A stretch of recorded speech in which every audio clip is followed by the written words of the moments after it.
Well, good morning. Welcome to our latest webinar for the year, looking at church growth. It is great to have you with us, wherever you happen to be joining us from. Thank you for taking the time this morning to tune in. My name is Gus McCown, if I haven't met you before, and shortly I'm going to be handing over to Scott Sanders, who is our host for this morning. Scott is the Executive Director of Geneva Push, and he's joined this morning by Ed Stetzer in the States and Barrage Gupta here at home. Before I hand you over to Scott, there's just a couple of housekeeping matters to let you know about as we kick off.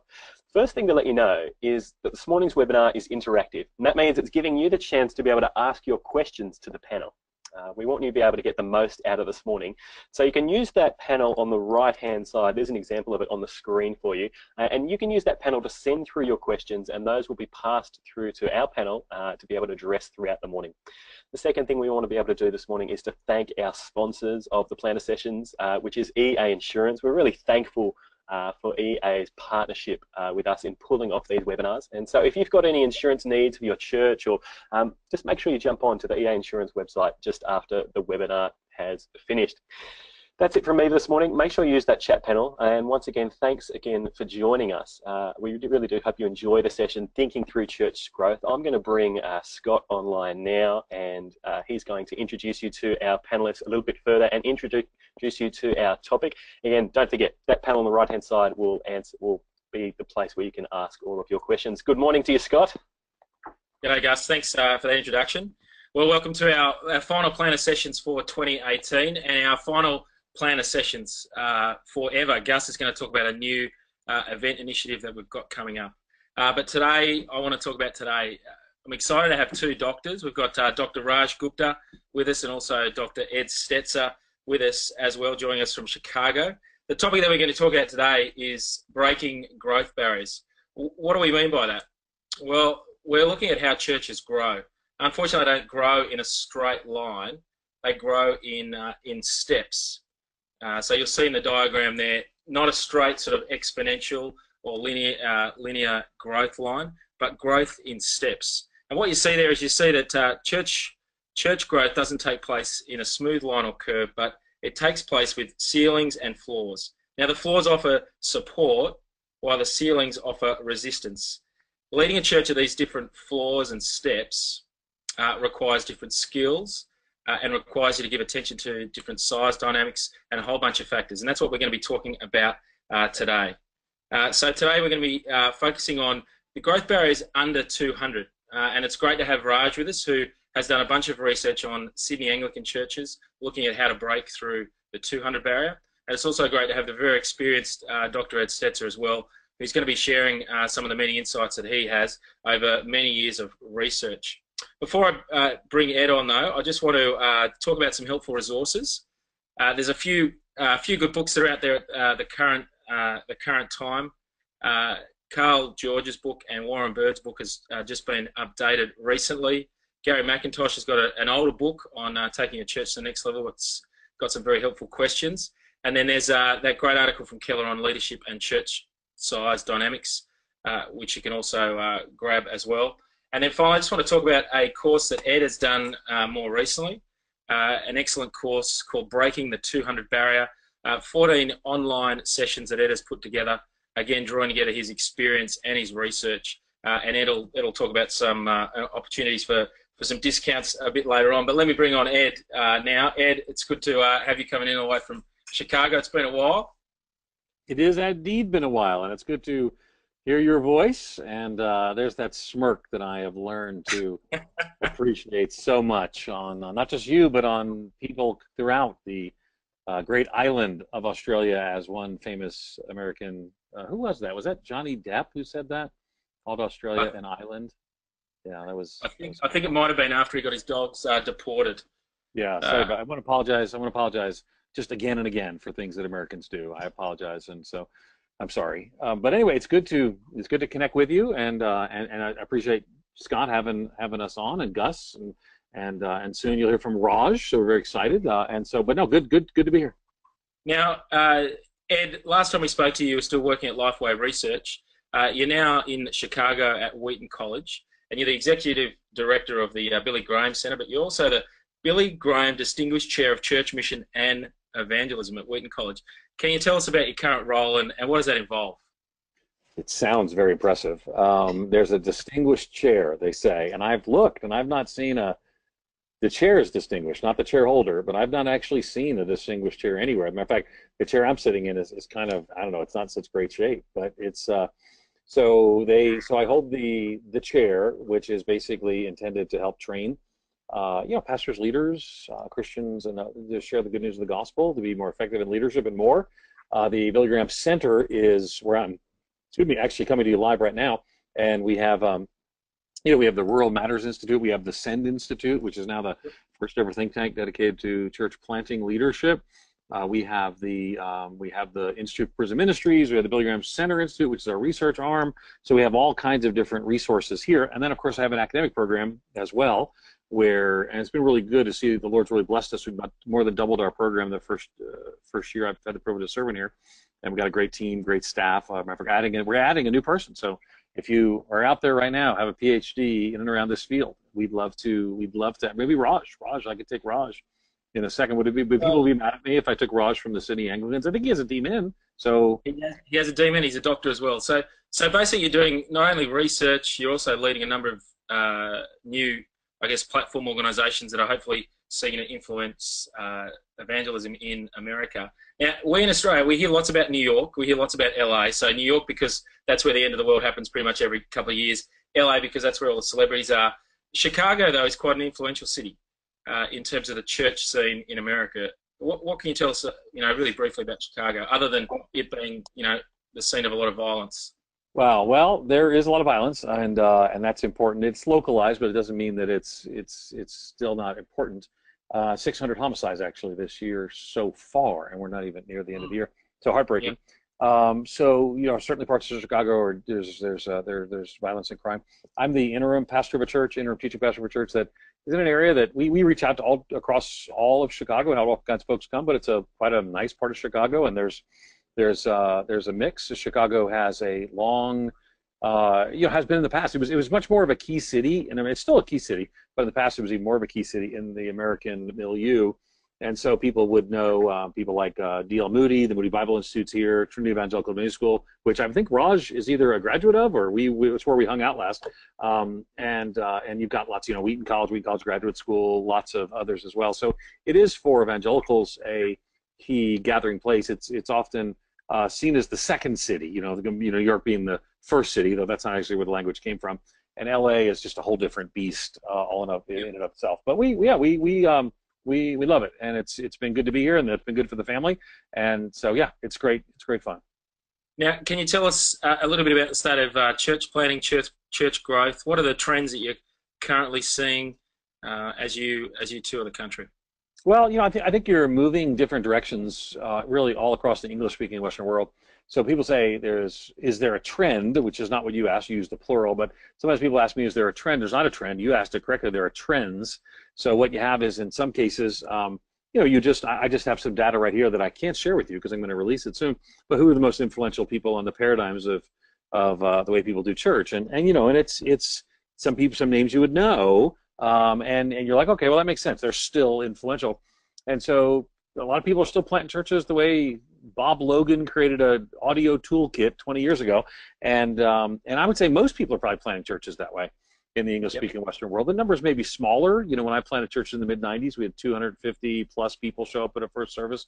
Maybe, and it's not, I don't even know that it means that people are more resistant. It means that everyone's done that already. Once you've done that in a town 3 times, there's not a whole bunch of people sitting around saying, man, if I just got a cool mailer, I'd go to a church plant. So, so I think they're still probably the most prominent, but I think missional incarnational approaches have become more influential. The idea of relationally evangelizing into existence churches that are not launching per se, but are emerging. Can we use that word now? Is that far enough away from the other context that they're kind of emerging out of that? And I love the phrase. I actually use the phrase all the time, evangelizing new churches into existence. And I took that from you, Scott. And for the first year I used it, I credited you, and now I don't. But we're evangelizing into existence because you spell it wrong. You spell it with the S, and it's a Z. And anyway, so I think that missional incarnational approach, I think still people are exploring models of organic, simple house church. So what we find is, and I just gathered 140 leaders from, I think, 70 different denominational groups and networks in New York City for 2 days for the Church Planting Leadership Fellowship, and your guy was there. Who was your guy that was there? Derek, our director of training, was there. Yeah, Derek, the director of training, was there, and so we had a guy from the UK as well. So we'd like to keep you guys in the Commonwealth around just to remind us of our heritage. But the roots. So I shared that with the leaders that were there, and what I would say to the denominational leaders is, man, you got to keep a lot of eggs in different baskets. Now, again, what I would say is, Geneva Push, is this a specific Geneva Push thing? This is for free for all over Australia. So yeah, we love everybody in Australia, so I like that. But there's a certain way. Sydney Anglicans sort of have a certain way, and Geneva Push, you guys have. There's more than there's diversity within that, but there's a certain way. And so what I would say is, many of those ways still have a place in space. And so we just want to continue to charitably speak of one another's approaches and models, and to see the diversity that's there. So I would say church planting is getting harder, but it's still diverse. Diversity as well, is that right? You're actually seeing there's a diversity. If we're going to reach a city or if we're going to reach a suburb, there's going to be a need for diversity in how people are reaching. Yeah, no question. We created a thing when we came here called the Chicagoland Church Planting Alliance. So imagine Sydney or Melbourne and bringing all the church planters together, which you guys could actually try and hang out with each other, and Christians and all. And so we gather together, we have some worship, we encourage each other, we provoke one another to love and good deeds, as the writer of Hebrews says. And we have people launching large in the northern suburbs like it's 1997 and nothing's changed, and they're making a difference, And we got people who are ministering among the urban poor in Woodlawn, and we got people who are kind of in bridge communities that are gentrifying and doing missional and creational communities. So what I want to do methodologically, I want to set a broad table, because I think it's going to take all kinds of churches to reach all kinds of people. You and I got a lot of theological alignments, and so there are things I would do this way in my church, but man, I want to set a broad table when it comes to methodology. The how of church planting is in many ways determined by the who, when, and where of culture. Not in every way. I think there are marks of a biblical church that are true in every culture and every context, but the how of church planting is indeed in many ways determined by the who, when, and where of culture. Thanks, Ed. That's a helpful reminder. That is a helpful reminder to always be thinking about both method and how that impacts our how that's impacted by our personality, by who we are in our churches. I want to bring Raj in to the conversation as well. As I said, Raj is a senior minister at Toongabbie Anglican. He's also a doctor. He recently completed his DMin at Trinity Evangelical Divinity School. Raj, I want you to tell us what drove that study. What drove your desire to press into growth barriers and to do more thinking, both personally but also for your church and the Diocese of Sydney. Yeah, thanks, Scott, and hi, Scott. Hi, Ed. Hi, everyone. Great to be with you this morning. That's a great question, Scott. For me, the driver really was my own church. And we were a church that was just hitting those barriers. I didn't understand when I started the DMin program, and Ed, you're quite right, it was at TEDS in Chicago. When I started that program, I'd never heard of growth barriers. And then as I went through, I had to pick a topic for a dissertation. By that time, 4 or 5 years into it, I knew a little bit about growth barriers. I could see our church was hitting those barriers. But I also became aware that it wasn't just our church, it was many other churches in that category as well. And I looked at the 200 issue, but there are growth barriers, as your diagram had up earlier, Scott, at a whole bunch of different points. So that was my interest, and I took the opportunity. One of the questions that Australians have from time to time, Ed, this may or may not surprise you, is, can we look at the Americans and what can we learn? And it can be very tempting to focus on the differences. And so I just wanted to sort of understand some of that, but also then do some Australian research. So that's what I did. Yeah, that's helpful. That might be a question that pops up later. Are there any differences between Americans and Australians? Ed, I guess in some ways you've spent a bit of time in Australia, so you can answer that question. I've actually made a list. I've actually made a list of all of my observations about what the Australian church is doing that I would do differently, and I'd like to share it in front of as large a crowd as I can. That's very Australian of you, Ed. Very Australian of you.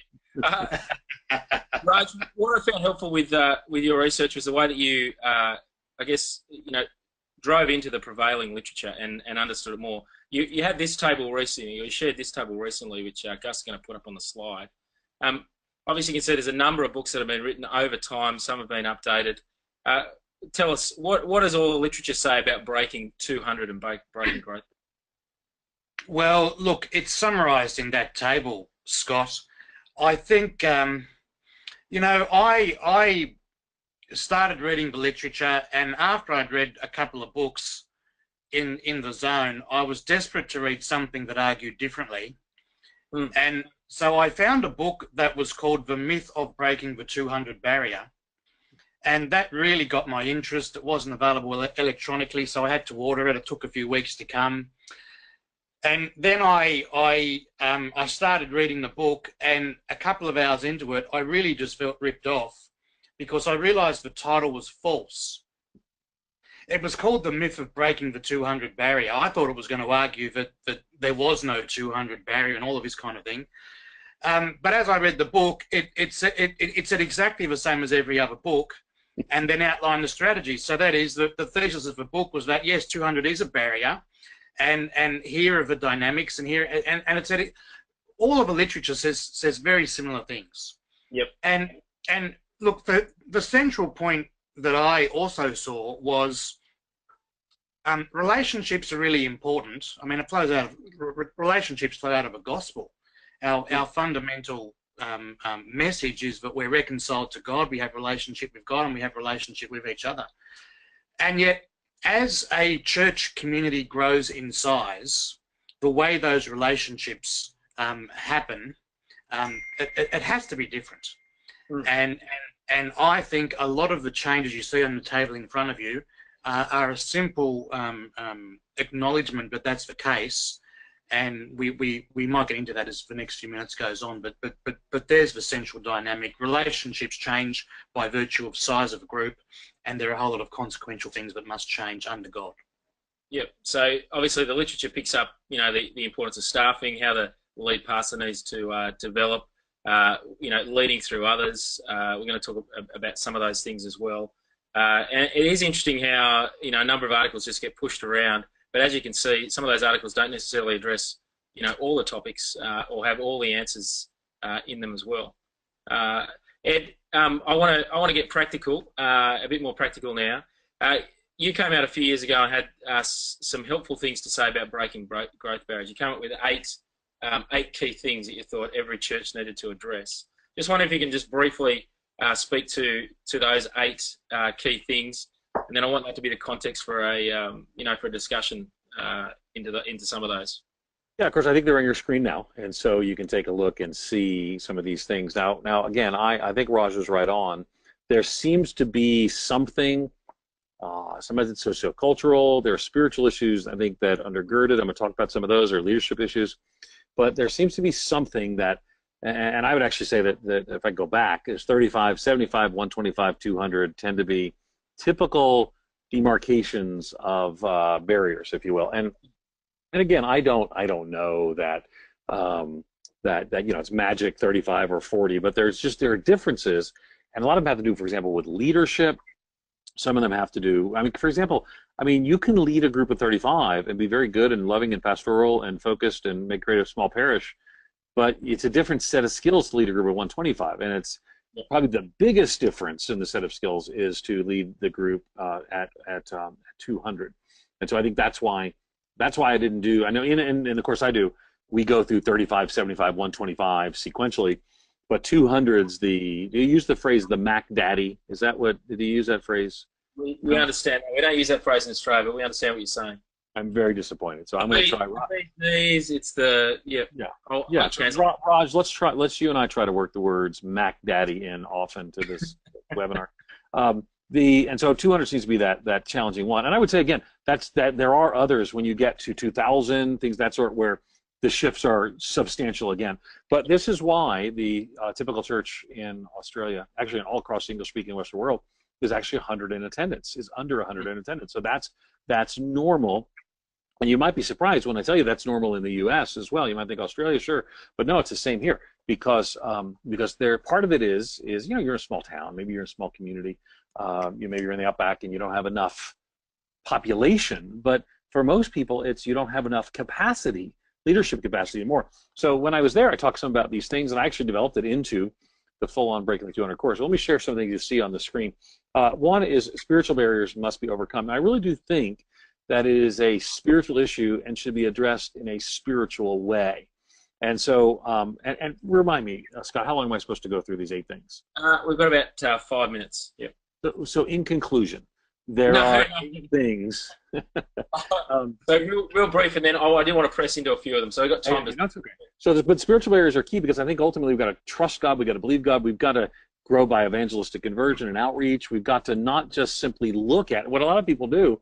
I was at this gathering once of people who, I don't know, they sort of had moved away from basic gospel beliefs. They asked me to come speak, and because they allowed me to have freedom to speak, I laid out some really helpful things I hoped. One of them asked, who I don't think was tracking with me the rest of the talk, says, you know, how can we get people to invite their friends to church if we don't believe Jesus is the only way? Well, I said, you should repent and believe Jesus is the only way, because ultimately, you know, these are not principles to use to build a reading club or to build a gathering of a men's group or a women's group. This is spiritual work, right? To do that, our measurements and goals have to change, right? So maybe our measurements before was how tight is our relational community between everybody. Maybe now it changes and our goals are how tight is our relational community between groups. So if I've got 200 people, everyone can't know each other anymore. And that's the big challenge.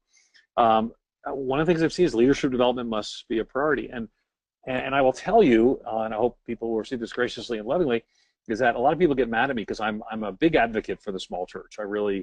Probably one of the more common things I write about is the importance of why small churches are good and what they matter.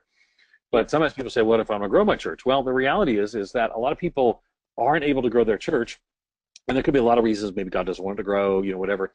But for a lot of reasons, it's because they haven't developed the leadership skills and capacity to grow the church. And I can tell. I sit down with a pastor. It doesn't take long for me to ask, well, tell me, how are your leaders? Who are you engaging with? Who are you meeting with as leaders? And the answer is nobody. Then you've got a church of 50. And again, I'm not saying that meeting with your leaders magically makes your church 200, but leadership development must be a greater priority. In all likelihood, to grow a church through 200 barrier, you need to spend more time with 2 groups of people, leaders and the lost. Okay, leaders and the lost. The church has to regain its missionary identity. The church needs to be on mission in the world. The church needs to be focusing on the gospel in its context and more. So if you're in Adelaide, ultimately, then you're going to be living on mission there for the cause of Christ in the advance of his kingdom. You have to move to intentional relationships. So I'm the interim pastor of the oldest extant megachurch in the world.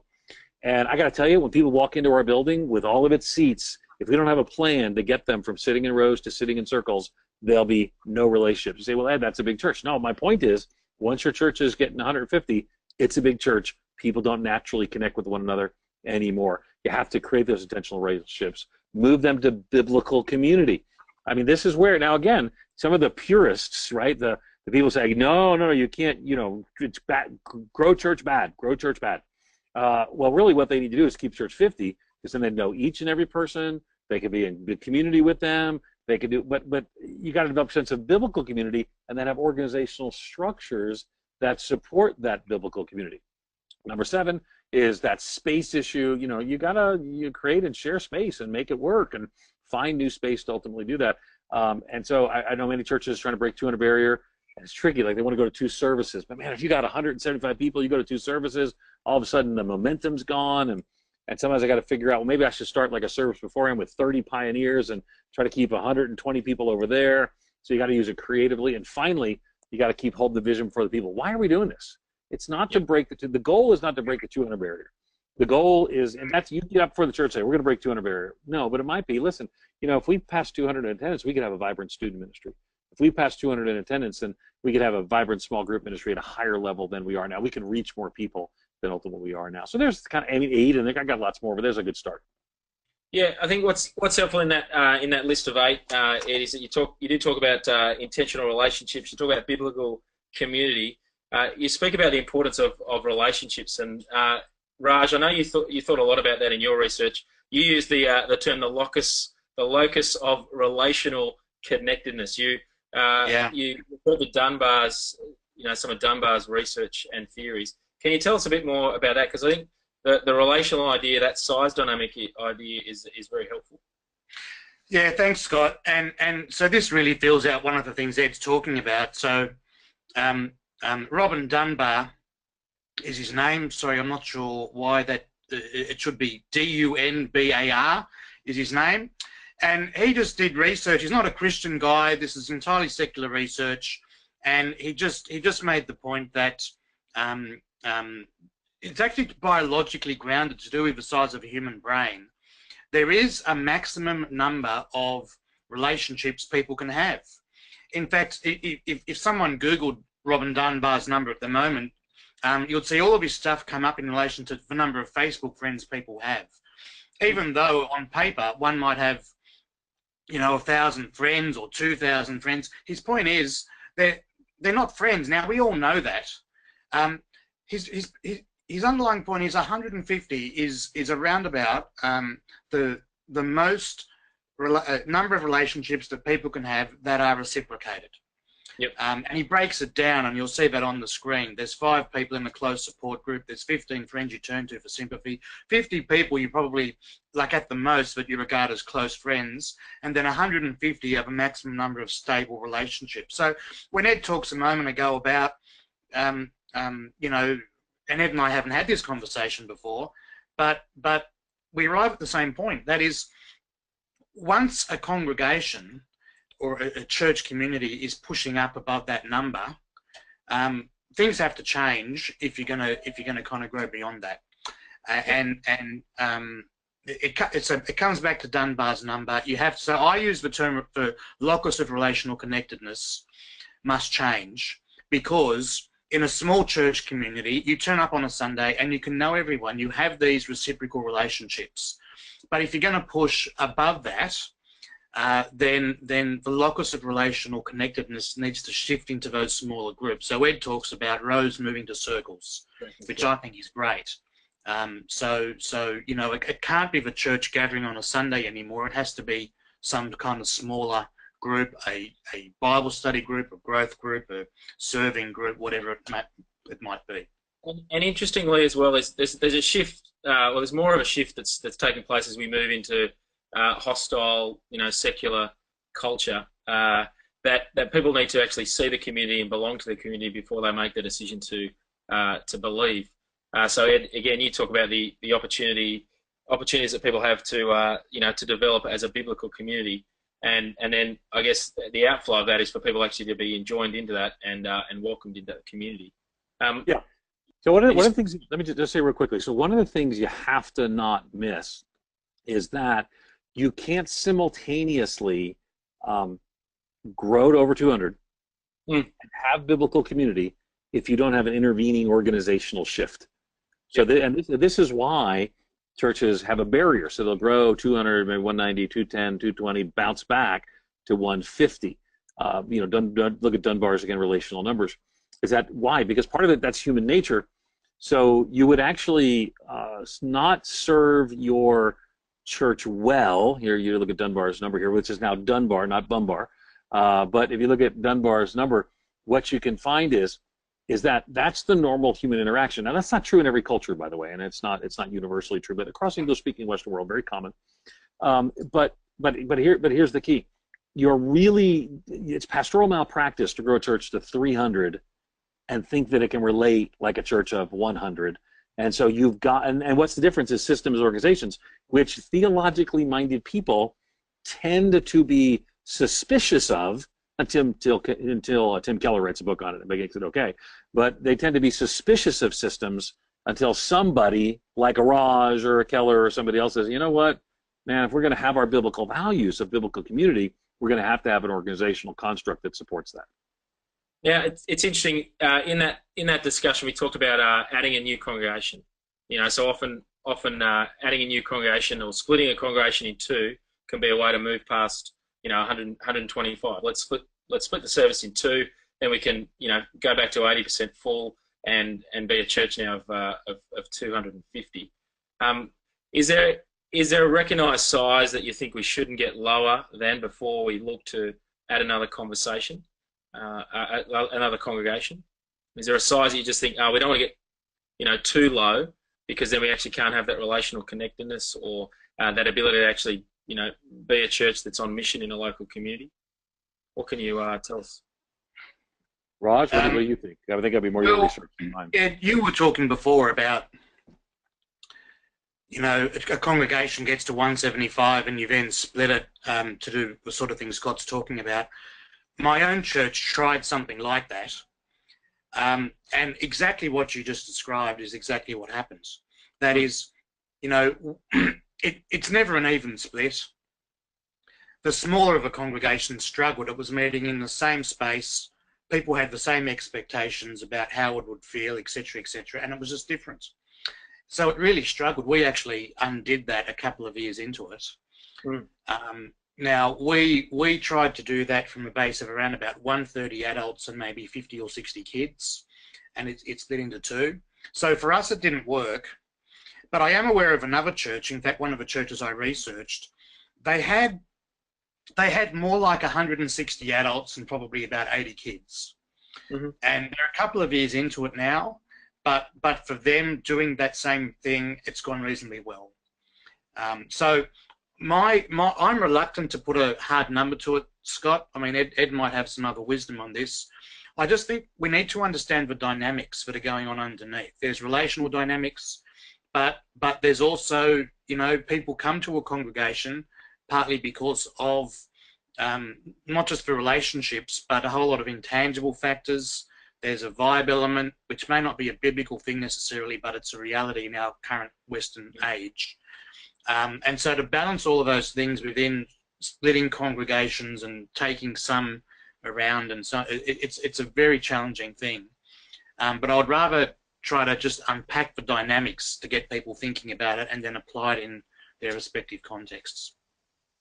Yeah, I think that's the key too. I mean, think about, typically a church trying to break the 200 barrier may not have a facility that enables them, for example, to without some real difficulty to meet in two spaces. So I might if I got a room that seats 120, then having two congregations of 70 or 80 is going to feel plenty full.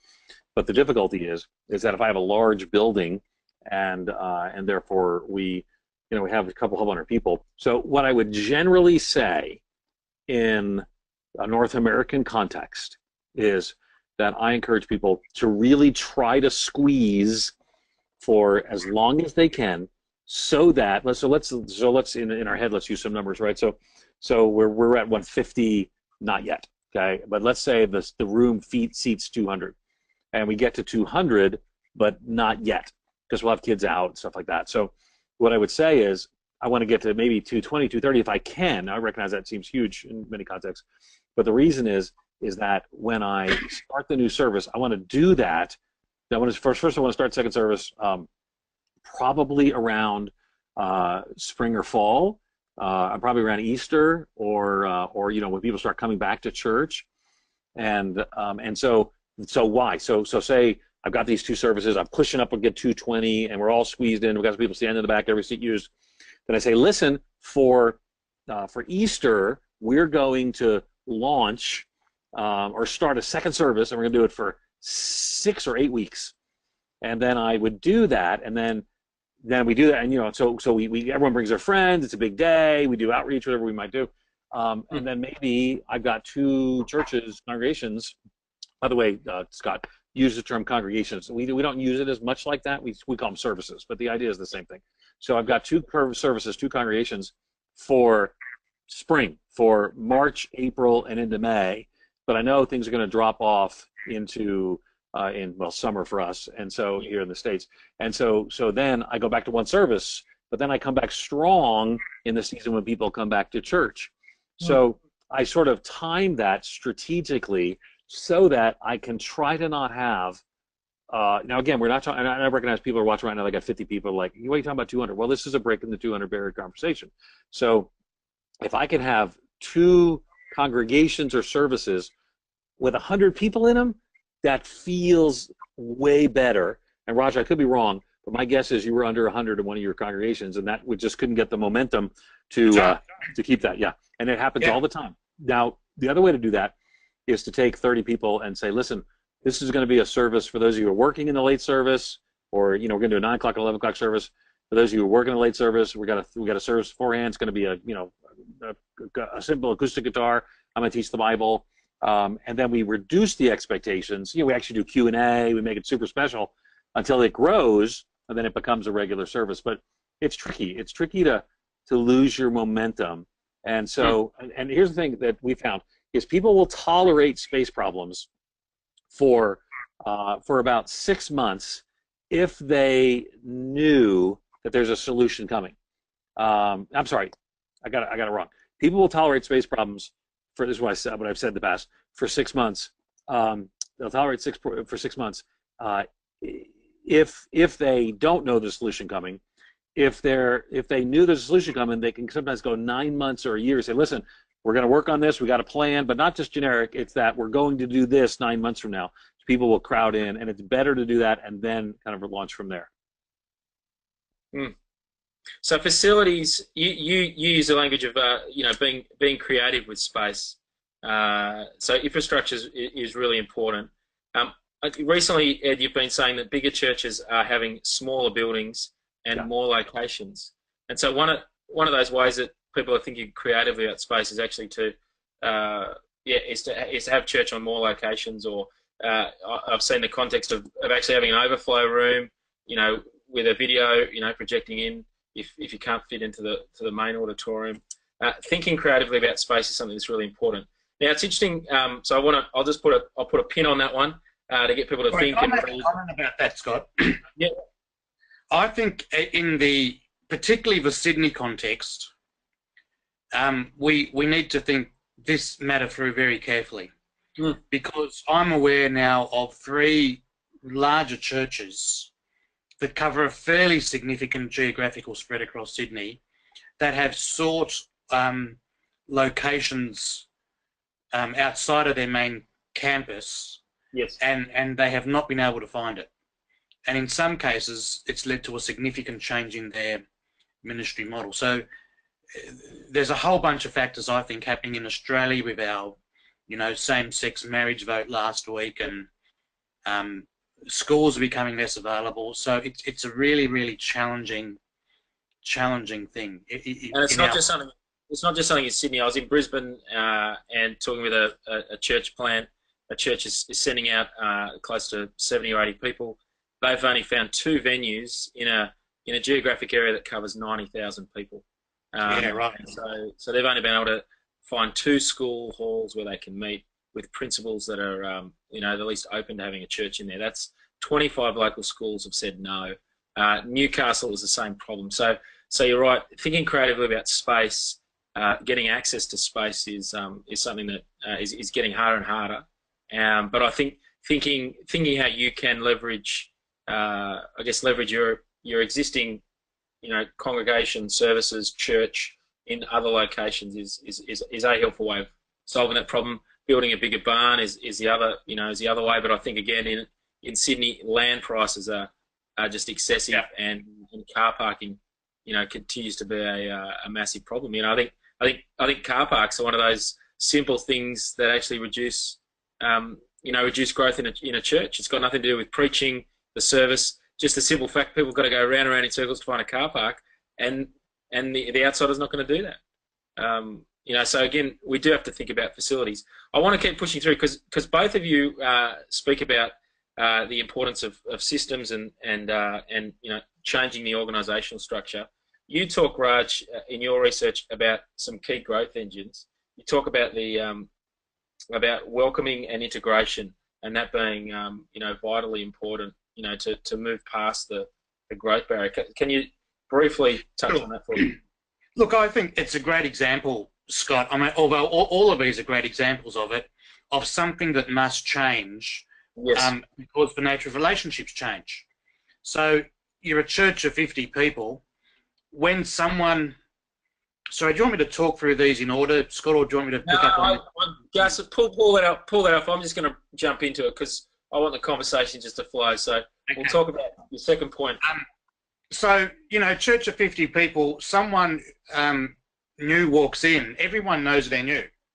Yep. But bearing in mind Dunbar's number again, and, a church now of over 100 adults, I feel like it's more like about 80 or 90. Different people have different capacities. So once you're up to that point of adults and maybe 40 kids on top of that, you don't know who the new people are. And people are petrified of having the conversation, I'm Raj, what's your name? And Ed says, oh, I'm Ed. And then I say to Ed, you're new. And Ed says, actually, no, I've been coming here for 10 years. Yeah. And people are deeply embarrassed with that kind of conversation. And so there's a breakdown that happens in terms of natural welcoming. And so you need to develop more intentional processes around about that kind of size. So, and then integration. So I think Ed touched on it earlier. A whole lot of stuff needs to be more intentional to compensate for that shifting dynamic. Yeah. So the rows to the circles, Ed, you talk about obviously people gathering in small groups. That's what you're saying there.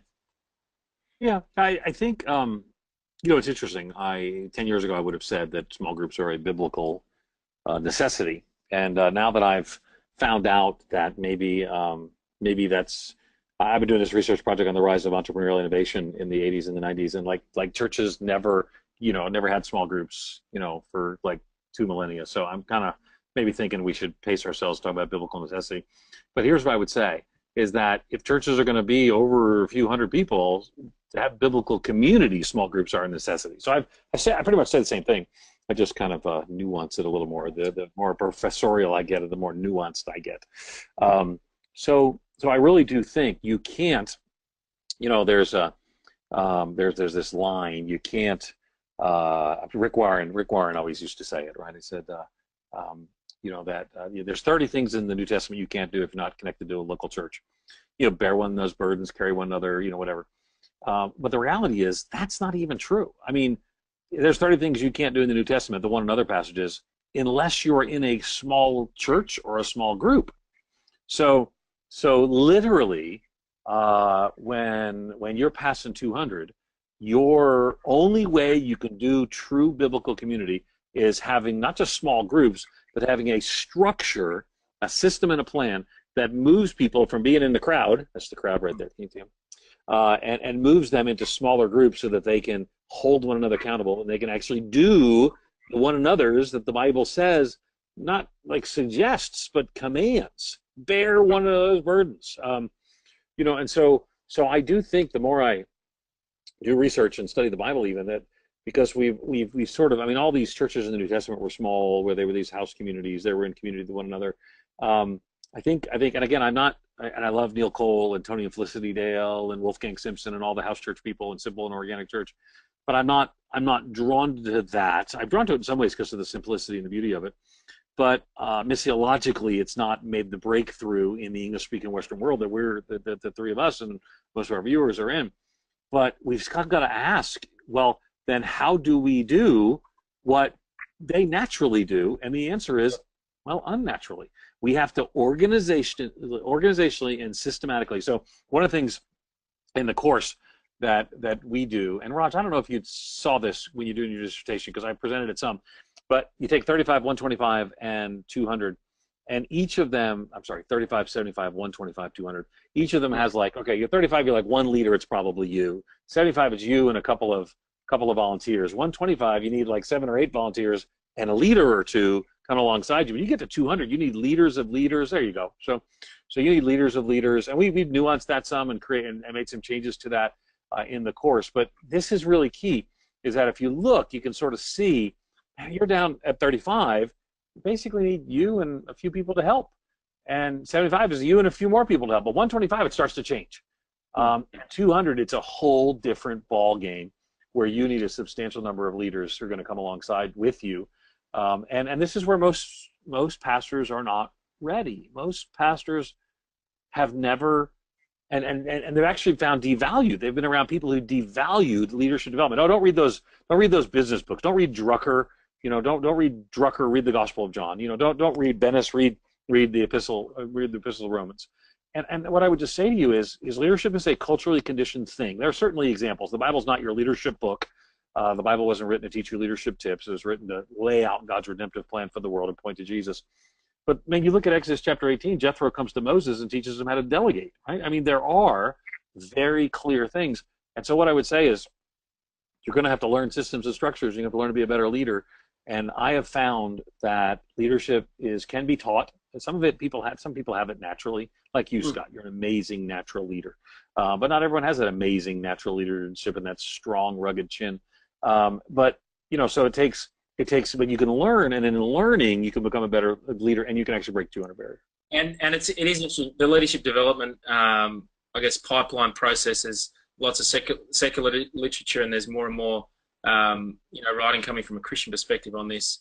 The change in values, the change in how you manage your time, the change you have to take place as a leader through those different levels is important. And so, watch this space next year. We'll be talking a lot about that. But again, reading a book like Design, I'm just looking down on my floor. Design to Lead. I want to get it right, by Eric Geiger. He brings out some of those principles in that book. Let me say it's Eric Geiger and Kevin Peck, and Eric Geiger is the best leader. He's actually now going to be teaching for us in our Wheaton College Graduate School program. Eric is the best leader I've ever met. He's a far better leader than I am, and I literally ask sometimes, what would Eric do when I try to make a leadership decision? And I think I guess most people say I'm a good leader, but Eric's just remarkably gifted.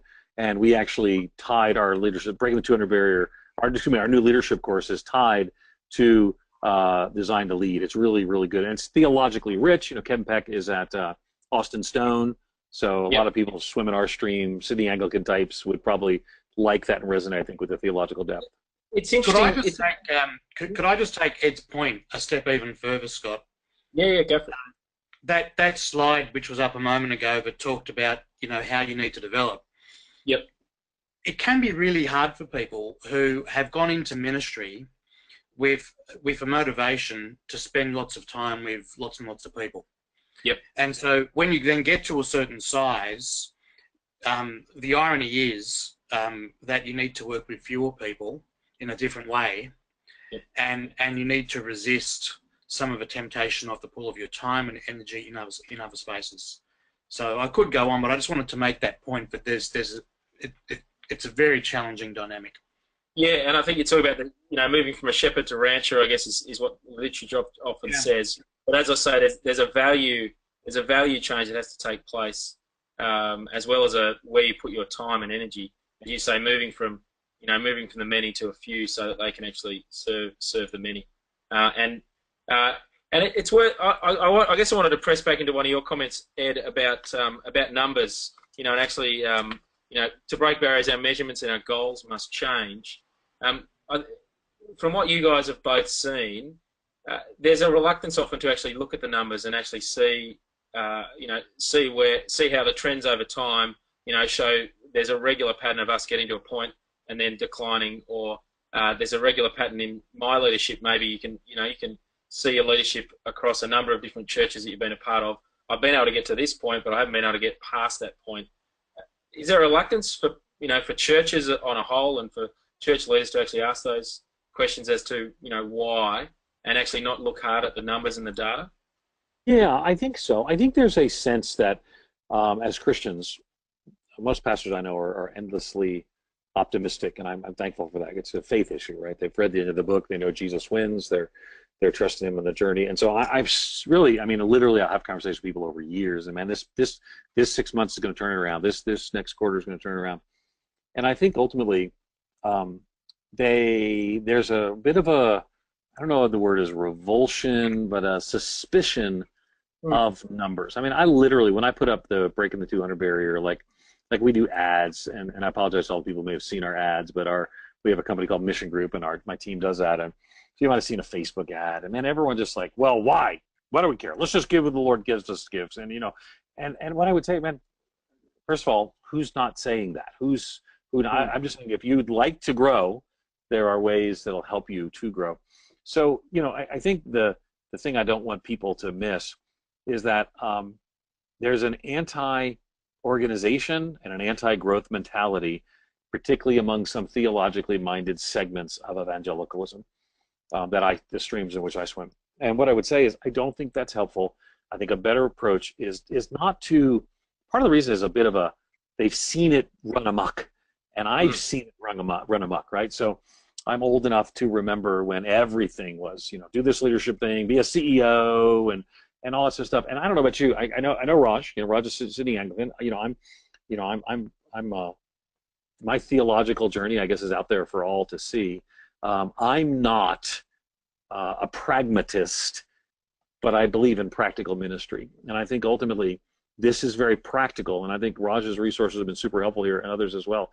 So what I would say is, spend the time to develop leaders, spend the time to develop systems, and you'll break the 200 barrier and more in most circumstances. The Lord may be doing other things, maybe other contexts, I get it.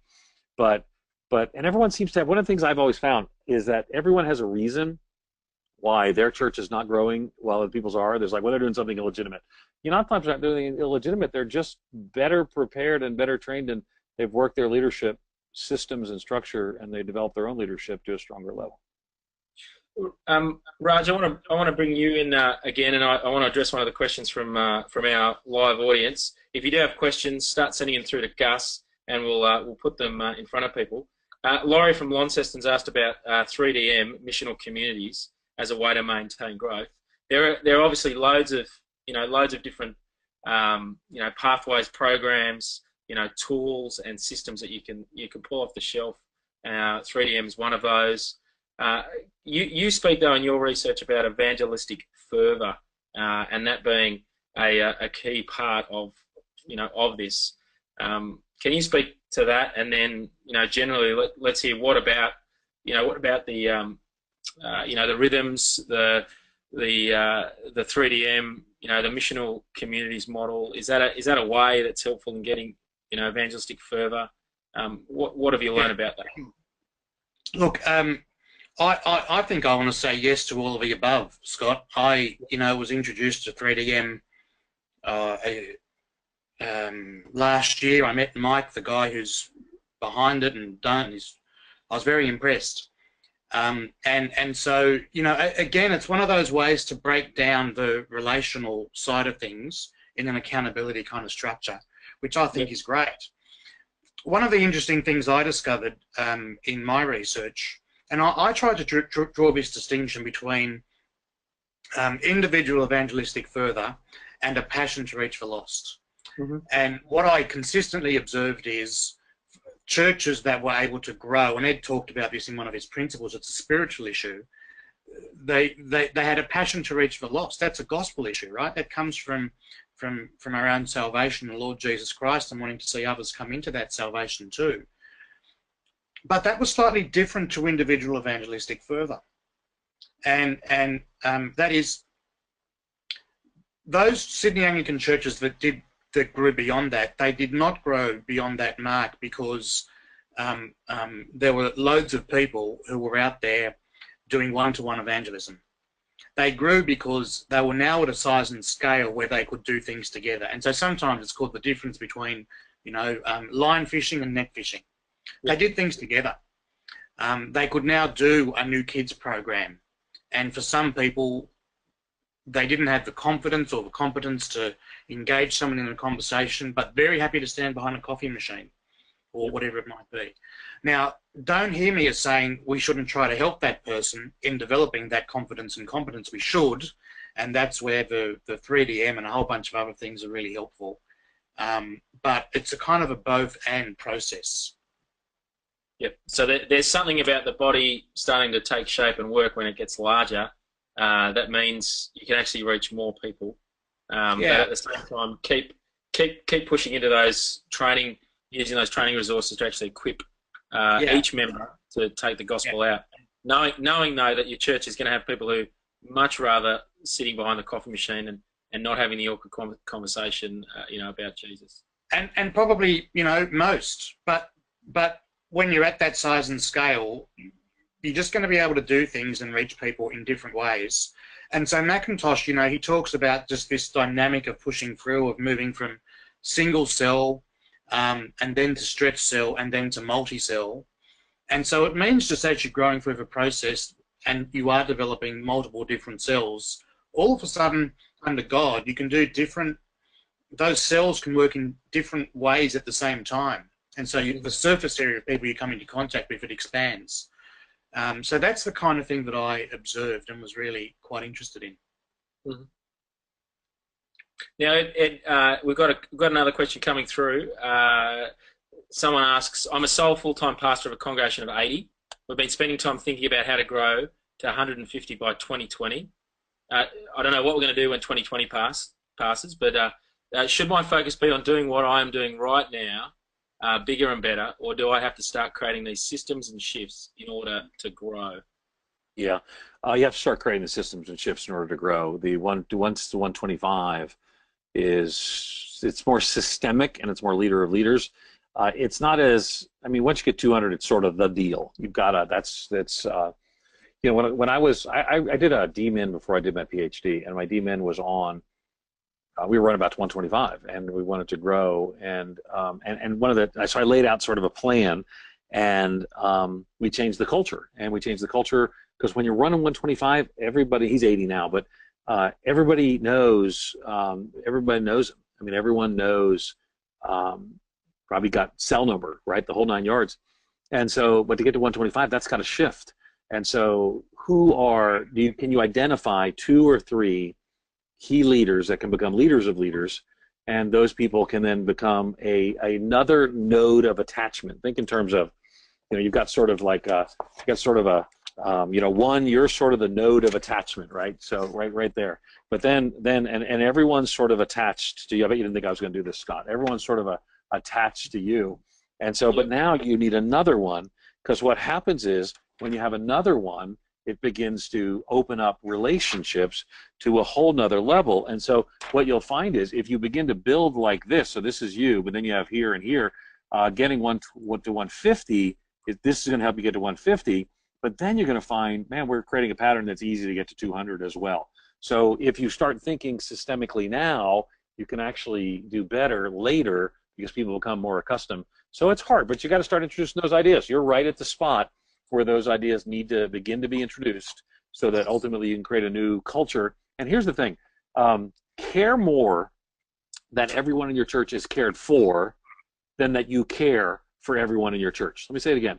Care more that everyone in your church is cared for than that you care for everyone in your church. Because at 80, you're caring for almost everybody. At 150, you're going to have other people caring. But more care is actually going to be done by doing it differently. Here's the thing. We actually find in researches of megachurches, now again, megachurch means a specific thing. I know in Australia we scale things accordingly, but in the U.S. a megachurch is 2,000 or above.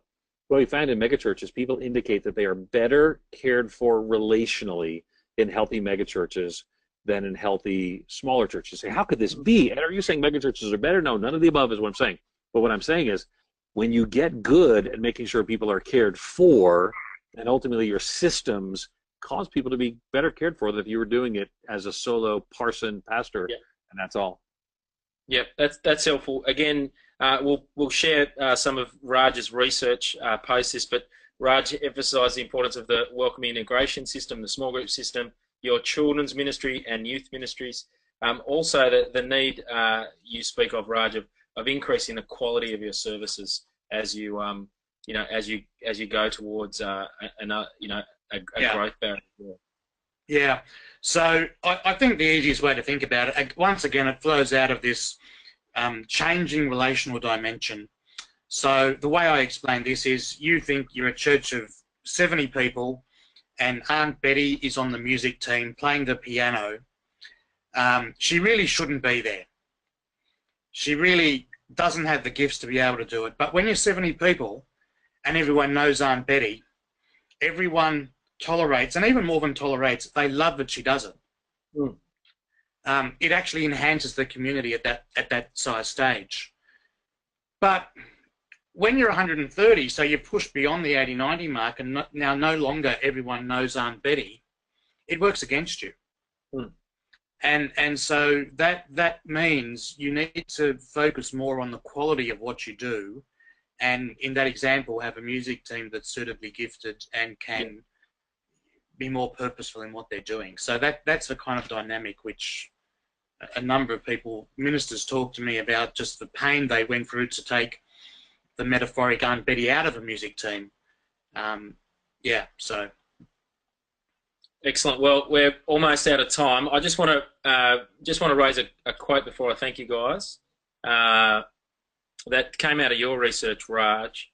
At the end, I thought it was quite a helpful one, just to sort of sharpen us. And I also want to encourage each of us to think about a couple of reflection questions as well. If you can pull up that slide for us, Gus. The quote is this: "Getting past 200 is nothing to celebrate. There's a vast community. 200 is nothing." I guess what I want to keep reminding people of is that most of our communities have probably 95% of the population not, in church regularly. 90%, is probably a statistically, more likely, scenario. We've got lots to do across Australia if we want to reach it, and so hopefully some of what Ed said today, Raj's research, it's going to help us push further out and reach the many lost people in Australia who aren't already being reached. It'd be great if you guys could also think into these two questions. Think about your current size. Where does your church fit? And then look at your church's past growth history. Does it tend to plateau at a particular size? If so, why do you think that stops growing its size? I hope that there's lots of things that you've been able to reflect upon, but I do want you to go away and start thinking into those things. As I said, Ed has generously offered a 10% discount on his course, and also to offer it pricing structure-wise parity with the Australian dollar. So that means a significant discount, and we'll give details to those who've attended, following up this webinar. I just want to say thank you again to Dr. Ed Stetzer and also Dr. Raj Gupta. It's been great having you join us, and we hope the fruit of your ongoing research is churches that are healthier and pushing out with the gospel. I'm going to hand back to Gus, and Gus is going to tell us about Planner Sessions Live next year. Yeah, thanks, Scott. And thanks to our panelists, Raj and Ed, for joining us this morning. It's been, I think, a real great chance just to learn from their wisdom and experience, and great to also think through different contexts as well. Good to encourage one another and to learn from one another. And thank you to you, wherever you happen to be joining us this morning from in this webinar. Thanks for tuning in for this morning. If you missed a section of this morning, or you had to drop out for a little bit, or you want to share a little bit of kind of what you've heard this morning with others, this morning's session has been recorded. And so you can see that up online towards the end of this week on the Geneva Push website or on YouTube, and you can also check out previous webinars there on the website as well. Also, just a final thank you to EA Insurance for their support of the Planner Sessions. They've been with us throughout all of the sessions throughout this year, so do jump on their website if you're looking into insurance for your church. Now, as Scott mentioned, this is our last Planter Session for 2017, and we want to let you know about something exciting we're planning for them in 2018. Now, our hope is to always be able to just grapple with the issues that you as planters and as ministry workers are grappling with in real time, and to give you frameworks and tools to be able to work through them. So in 2018, we're going to actually reshape our Planner Sessions slightly. We're still going to be broadcasting the first hour of our speakers live, and that's going to be on our website live throughout Australia. But we're also going to take the Planner Sessions live on a road trip throughout the capital cities across Australia. So the first hour, you'll be able to see those speakers live.